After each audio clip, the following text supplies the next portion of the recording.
Hello students, welcome back again, and today I am going to explain you some sentences in which you will find error. Okay students, आज मैं आप लोगों के सामने कुछ ऐसे sentences लेकर आया हूँ और इस बात का विशेष ध्यान देंगे कि जो आपके सामने sentences है इससे बढ़कर आपको बताया जाएगा, इसलिए आप कोशिश करेंगे वीडियो कंप्लीट देखने का, ताकि बहुत सारे बेसिक कॉन्सेप्ट आज बताने का मैं प्रयास करूंगा, जिसमें उन सारी बारीकियों को बताने का प्रयास करूंगा जो आप नजरअंदाज करते हैं और सेंटेंस आपका मिस्टेक होता है। जैसे एग्जांपल के तौर पे मैं आपको दे रहा हूं एक सेंटेंस, जैसे a dog is falling into the river, okay, I am sitting in the chair. Okay, तो जब भी हम इस तरह से सेंटेंसेस बनाते हैं, जैसे I am keeping my books in my bag, तो जब भी हम इस तरह के सेंटेंस बनाते हैं तो आप इन बातों का ध्यान नहीं देते कि आप कहां मिस्टेक कर चुके हैं। तो आज जो मैं आपको बताने जा रहा हूं, आप इन सारे सेंटेंसेस से रिलेटेड और भी बहुत सारे सेंटेंसेस होंगे जिसमें आप उन बारीकियों को समझने का प्रयास करेंगे और अपनी गलतियों को सुधारने का प्रयास करेंगे। ओके स्टूडेंट्स, तो सबसे पहले आपके सामने कुछ सेंटेंसेस दिए गए हैं, ध्यान से देखेंगे। फर्स्ट सेंटेंस है this letter is for Raju, me and you. Okay, ये इस सेंटेंस में आप देख रहे होंगे कि मिस्टेक कहां है ना। तो आपको मिस्टेक समझ जब नहीं आ रहा है तो ध्यान रखेंगे, आपके सामने एक रूल है जिसका नाम है 231। ये एक रूल है 231। 231 का मतलब हुआ कि 2 है सेकेंड पर्सन के लिए, 3 है थर्ड पर्सन के लिए और 1 है फर्स्ट पर्सन के लिए। ओके, यानी कहना चाह रहा है ये सेंटेंस में ये बताने का मैं प्रयास कर रहा हूं कि जब भी आप सेंटेंस बना रहे हो और जब तीनों पर्सन एक साथ हो तो सबसे पहले आप कोशिश करेंगे कि सेकंड पर्सन को आप यूज करें, उसके बाद आप थर्ड पर्सन को और तब लास्ट में आप फर्स्ट पर्सन को। तो सबसे पहले सेकंड पर्सन आप देख रहे होंगे यू है ना। तो आप बिल्कुल जैसे सेंटेंस आप लिखेंगे यू, दैट मीन्स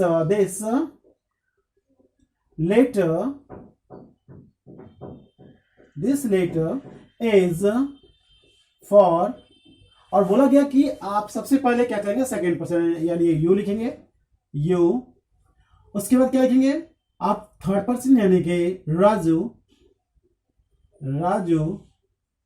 एंड, और फर्स्ट पर्सन जैसा कि आप देख रहे होंगे क्या लिखा हुआ है, मी। ओके, तो आपका सेंटेंस हुआ जो कि करेक्ट सेंटेंस आपका है, करेक्ट सेंटेंस है this letter is for Raju and me. Okay students, तो ध्यान देंगे आप सेकंड सेंटेंस जो देख रहे हैं, he asked me why did I go to school. ठीक है, तो why did I go to school, ये जो ये दिख रहा है ये सेंटेंस जो है ये इनडायरेक्ट स्पीच का सेंटेंस है।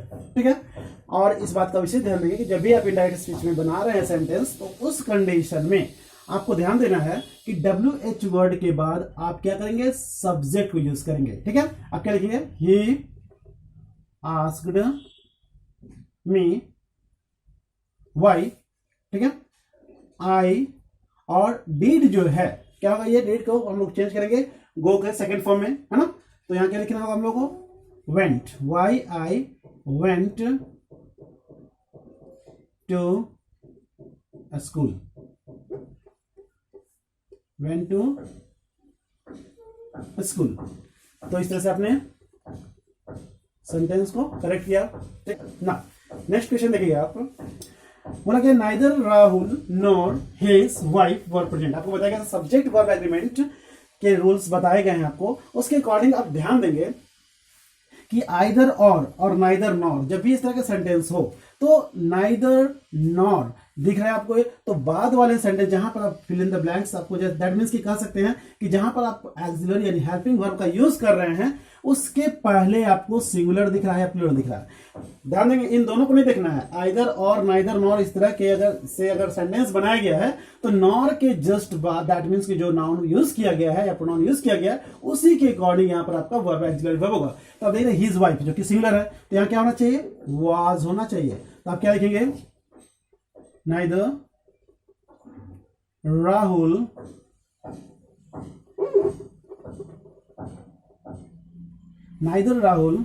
nor his wife was present। Okay, तो आपने इस तरह से सेंटेंस को करेक्ट किया कि neither Rahul nor his wife was, चूंकि यहाँ पर सिंगुलर है इसलिए यहाँ सिंगुलर यूज करेंगे। नेक्स्ट सेंटेंस ध्यान देंगे, Ram is visor then strong.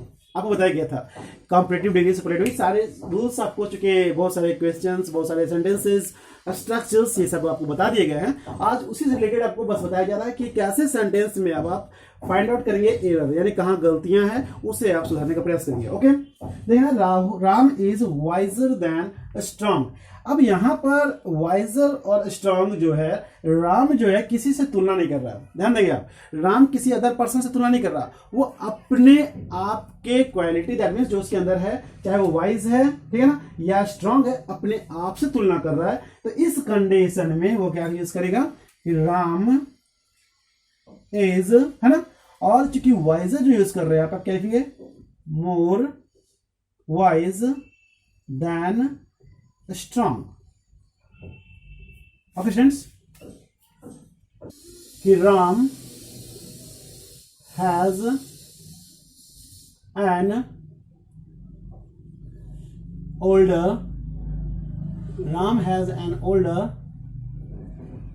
brother. Okay, Ram has an older brother.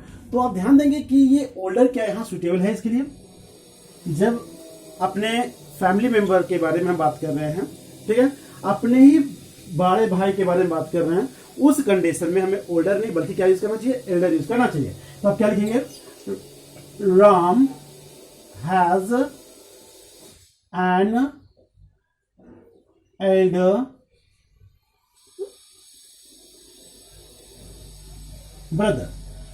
Okay, next ध्यान देखेंगे, ये आपका इनकरेक्ट सेंटेंस है और ये आपका करेक्ट सेंटेंस है। ओके, जैसे मान लिया सपोज दैट, यहां लिख रहे हैं I am keeping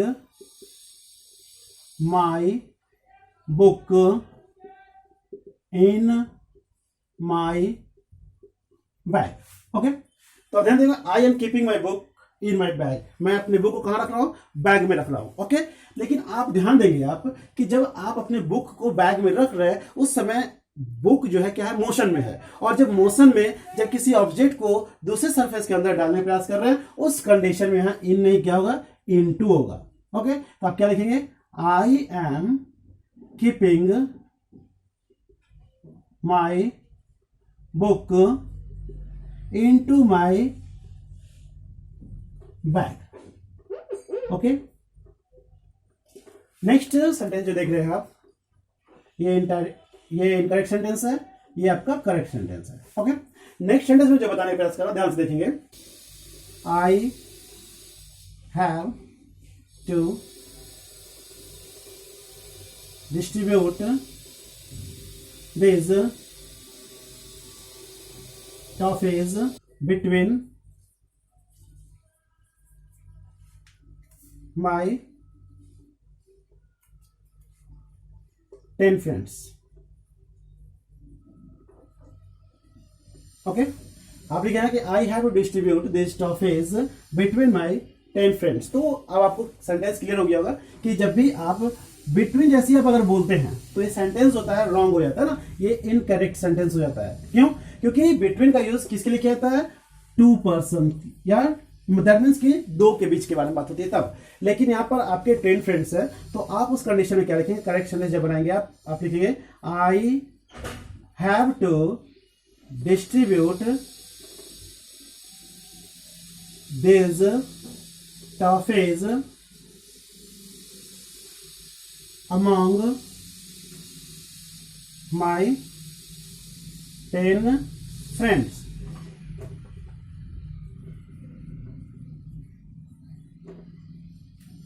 okay students, तो इस प्रकार से आपने कैसे डायरेक्ट दैट मीन्स के इनकरेक्ट सेंटेंस को आप फाइंड आउट करेंगे, कहाँ मिस्टेक है और उसे किस तरह से आप सुधारेंगे। तो दैट मीन्स कि मैं कोशिश करूंगा किसी तरह से आपको और भी बहुत सारे वीडियोस दूं, जिसके माध्यम से आप अपने मिस्टेक को पहचानने का कोशिश करेंगे और आप सेंटेंस को सही करेंगे।